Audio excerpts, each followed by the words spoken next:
We all know that artificial intelligence is used today in all kinds of things.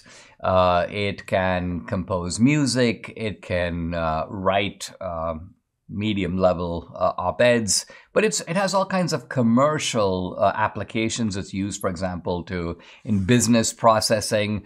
Obviously, it's capable of astonishing feats of calculation.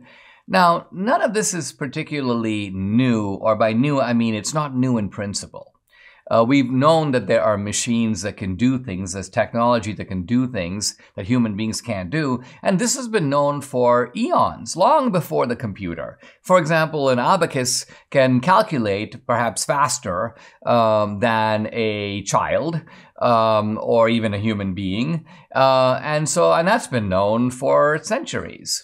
A forklift has strength that human beings don't have. It can lift all kinds of stuff that human beings couldn't dream of lifting, or even a normal calculator can do transactions far more complicated, can multiply giant numbers in seconds, something that, except for a few human savants, a normal person, even an intelligent person, can't do.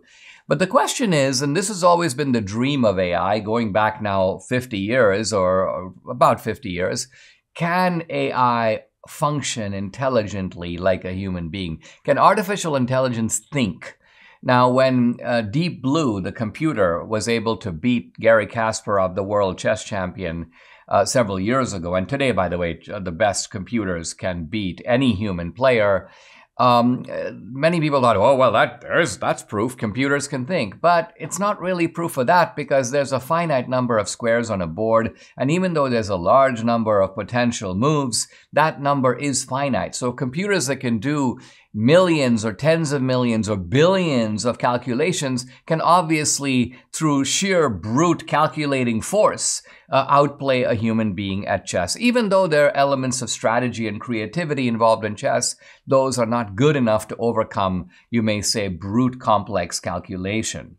But in AI labs around the country, the most famous of which the MIT lab, they were always trying to create computers that can function normally, a kind of artificial intelligence system that can operate, for example, like somebody attending a birthday party, in which you could say to the computer, in effect, what's going on here? It's a birthday party. What's going to be served next? Cake. Why are there balloons? Because it's a birthday. So in other words, the computer, quote, understands what that event is about and what's going on in that room. Now, Hubert Dreyfus, the Berkeley philosopher I've been talking about, has a brother who is an applied mathematician at the Rand Corporation.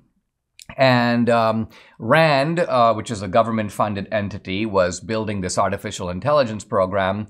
But Hubert Dreyfus's brother went to the head of the Rand Corporation and said, my brother, Hubert Dreyfus, doesn't think this is going to work. And he doesn't think this is going to work for, let's call it, Heideggerian reasons. In other words, the point that Heidegger makes is that we're not thinking beings that are subjects, that look at objects and go, oh, there's an object. It has this kind of weight, color, mass. I'm now going to make a representation of that object in my mind.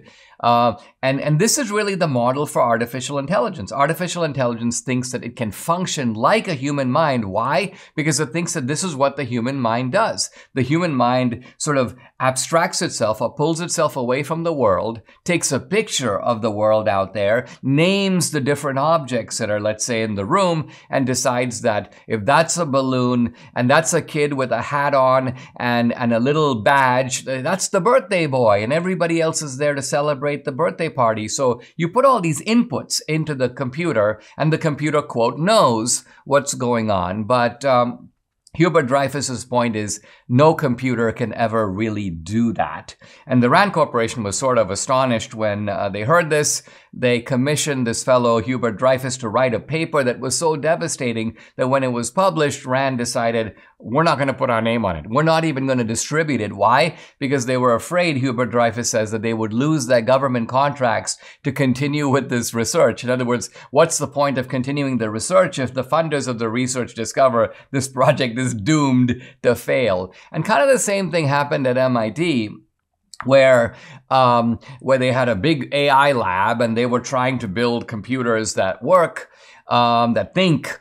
And they came to Hubert Dreyfus, who was teaching temporarily at MIT for a while, and they told him, "Hey, Hubert, you know what? You philosophers have been trying to figure out the human mind for 2,000 years, and you've gotten pretty much nowhere. Well, we figured it out. We, the scientists, have beaten you at your own game, and we're making a human mind, which is to say we're making a computer that mirrors the human mind." And again, Hubert Dreyfus goes, "That's never gonna work."